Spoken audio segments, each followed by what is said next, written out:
আসসালামু আলাইকুম। সংবাদে আপনাদের সবাইকে স্বাগত জানাচ্ছি। আমি ফিরোজ তোহা। শুরুতেই সংবাদ শিরোনাম।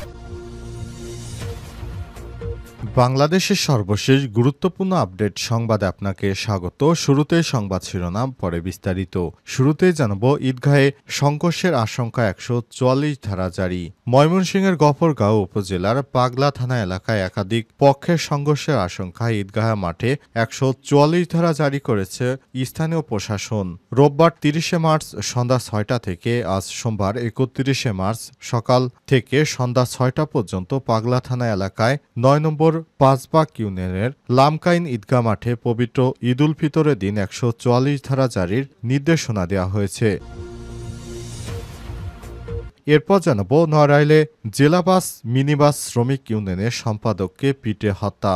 নড়াইলে লোহাগড়ায় তুচ্ছ ঘটনাকে কেন্দ্র করে জেলা বাস মিনিবাস ও কোচ মাইক্রোবাস শ্রমিক ইউনিয়নের সাধারণ সম্পাদক আব্দুল মামুন ৫০কে পিটে হত্যার ঘটনা ঘটেছে। রোববার ৩০ মার্চ বিকেলে লোহাগড়া পৌর এলাকার লক্ষ্মীভাষা বাজারে এই ঘটনা ঘটে। এই ঘটনায় জড়িত থাকার অভিযোগে স্থানীয় গোপীনাথপুর এলাকার তাহের শেখের ছেলে কাঁচামাল ব্যবসায়ী ইদ্রিস মিয়াকে গ্রেপ্তার করেছে পুলিশ।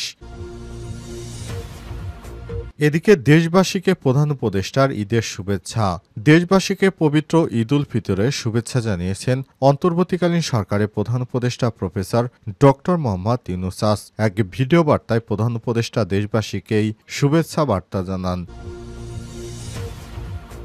জানাবো, ঢাকায় নাশকতার সংখ্যা নেই, বললেন স্বরাষ্ট্র উপদেষ্টা। ফাঁকা ঢাকায় কোনরূপ নাশকতার আশঙ্কা দেখছি না, জানিয়েছেন স্বরাষ্ট্র উপদেষ্টা। যে কোনো পরিস্থিতি মোকাবেলায় আইনশৃঙ্খলা বাহিনী প্রস্তুত রয়েছে বলে জানান তিনি। জনগণকে নিয়ে নাশকতা প্রতিরোধ করা হবে। এদিকে শহীদ মীর মুগ্ধের বাসায় জামাতের আমির। নতুন বিপ্লবে বীর শহীদ মীর মুগ্ধের বাসায় রোববার সন্ধ্যায় তার পরিবারের সদস্যদের সঙ্গে সাক্ষাৎ করেছেন বাংলাদেশ জামাত ইসলামের আমির ডক্টর শফিকুর রহমান। এ সময় উপস্থিত ছিলেন বাংলাদেশ জামাত ইসলামের কেন্দ্রীয় নির্বাহী পরিষদ সদস্য ঢাকা মহানগর উত্তরের আমির মোহাম্মদ সেলিম উদ্দিন, কেন্দ্রীয় কর্মপরিষদ সদস্য ঢাকা মহানগরী উত্তরের নায়েবে আমির আব্দুর রহমান মুসা। এ সময় জামাতের আমির পরিবারের সদস্যদের সঙ্গে মতবিনিময় করেন এবং সবাইকে নিয়ে মোনাজাত পরিচালনা করেন।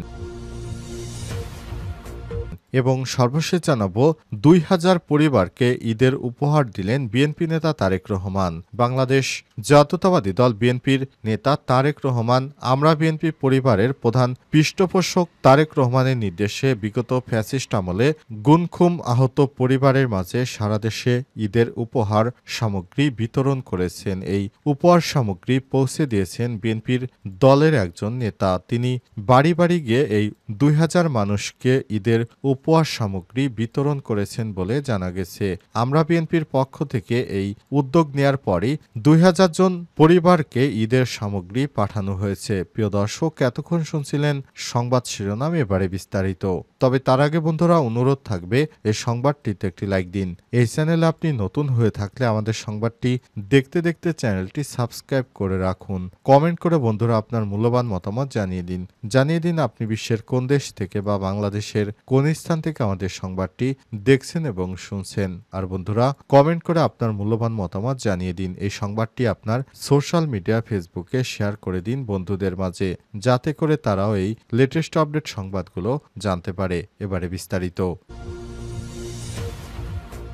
ঈদগাহ সংঘর্ষের আশঙ্কা ১৪৪ ধারা জারি। ময়মনসিংহের গফরগাঁও উপজেলার পাগলা থানা এলাকায় একাধিক পক্ষের সংঘর্ষের আশঙ্কায় ঈদগাহের মাঠে ১৪৪ ধারা জারি করেছে প্রশাসন। রোববার ৩০ মার্চ সন্ধ্যা ৬টা থেকে সোমবার সন্ধ্যা ৬টা পর্যন্ত পাগলা থানা এলাকায় ৯ নম্বর পাঁচবাগ ইউনিয়নের লামকাইন ঈদগাহ মাঠে পবিত্র ঈদ উল ফিতরের দিন ১৪৪ ধারা জারির নির্দেশনা দেওয়া হয়েছে। দিন দুপুরে গফরগাঁও উপজেলা নির্বাহী কর্মকর্তা ইউএনও এনএম আব্দুল্লাহ মামুন স্বাক্ষরিত এক বিজ্ঞপ্তিতে এই তথ্য জানানো হয়েছে। ওই বিজ্ঞপ্তিতে বলা হয়েছে, ৯ নম্বর পাঁচবাগ ইউনিয়নের লামকাইন ঈদগাহ মাঠে একাধিক পক্ষ হতে আসন্ন পবিত্র ঈদ উল ফিতর নামাজ আদায় করাকে কেন্দ্র করে এলাকায় চরম উত্তেজনাকর পরিস্থিতি বিরাজ করছে। ফলে আইনশৃঙ্খলা মারাত্মক অবনতি সহ রক্তক্ষয়ী সংঘর্ষের সম্ভাবনা বিদ্যমান রয়েছে। এমন অবস্থায় সার্বিক আইনশৃঙ্খলা নিয়ন্ত্রণের স্বার্থে অর্পিত ক্ষমতা বলে আমি এনএম আব্দুল্লাহ আল মামুন উপজেলা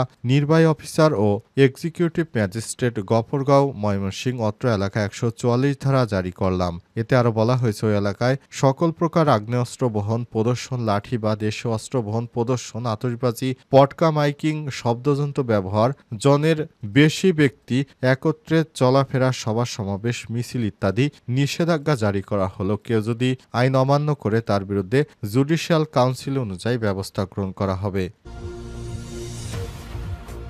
নড়াইল জেলা বাস মিনিবাস শ্রমিক ইউনিয়নের সম্পাদককে পিটিয়ে হত্যা। নড়াইল লোহাগাড়ায় তুচ্ছ ঘটনাকে কেন্দ্র করে জেলা বাস মিনিবাস কোচ ও মাইক্রোবাস শ্রমিক ইউনিয়নের সাধারণ সম্পাদক আব্দুল্লাল মামুন ৫০কে পিটিয়ে হত্যার ঘটনা ঘটেছে রোববার ৩০শে মার্চ বিকেলে লোহাগাড়ার পৌর এলাকায় লক্ষ্মীপাশা বাজারে এই ঘটনা ঘটে। এই ঘটনায় জড়িত থাকার অভিযোগে স্থানীয় গোপীনাথপুর এলাকার তাহের শেখের ছেলে কাঁচামাল ব্যবসায়ী ইদ্রিস মিয়াকে গ্রেপ্তার করেছে পুলিশ। নিহত মামুন উপজেলার মল্লিকপুর ইউনিয়ন পরিষদের মহিষাপাড়া গ্রামের অলিয়ার ফকিরের ছেলে। পুলিশ ও স্থানীয় সূত্র থেকে জানা গেছে, নড়াইল লোহাগাড়ায় রোববার বিকেলে দক্ষিণ লক্ষ্মীপাশা চৌরাস্তা কাঁচা বাজারে যান আব্দুল্লাহ আল মামুন। কাঁচা মাল ব্যবসায়ী উপজেলা গোপীনাথপুর গ্রামের বাসিন্দা তাহের শেখের ছেলে ইদ্রিস শেখের সঙ্গে আলুর দরদাম করাকে কেন্দ্র করে আব্দুল্লাহ আল মামুনের সঙ্গে বাকবিতণ্ডার সৃষ্টি হয়। এ সময় ইদ্রিস শেখের কাছ থেকে থাকা গামলা বা ডিশ নিয়ে মামুনকে আঘাত করলে গুরুতর অসুস্থ হয়ে পড়েন। স্থানীয়রা তাকে উদ্ধার করে লোহাগাড়া হাসপাতাল উপজেলা স্বাস্থ্য কমপ্লেক্সে নিয়ে গেলে কর্তব্যরত চিকিৎসক তাকে মৃত ঘোষণা করে। লোহাগাড়া থানার ভারপ্রাপ্ত কর্মকর্তা ওসি আশিকুর রহমান খান বলেছেন, আব্দুল্লাহ আল মামুনকে হত্যার ঘটনার সঙ্গে জড়িত কাঁচামাল ব্যবসায়ী ইদ্রিস শেখকে পুলিশ গ্রেপ্তার করেছে। এই ঘটনায় আইনগত ব্যবস্থা গ্রহণ করা হচ্ছে বলে জানান তিনি। দেশবাসীকে ঈদের শুভেচ্ছা জানালেন অন্তর্বর্তীকালীন সরকারের প্রধান উপদেষ্টা প্রফেসর ড মোহাম্মদ ইউনূস। পবিত্র ঈদুল ফিতর উপলক্ষে এক ভিডিও বার্তায় দেশবাসীকে ঈদের শুভেচ্ছা জানিয়েছেন তিনি বলেছেন, প্রিয় দেশবাসী, আপনাদেরকে পবিত্র ঈদুল ফিতরের শুভেচ্ছা।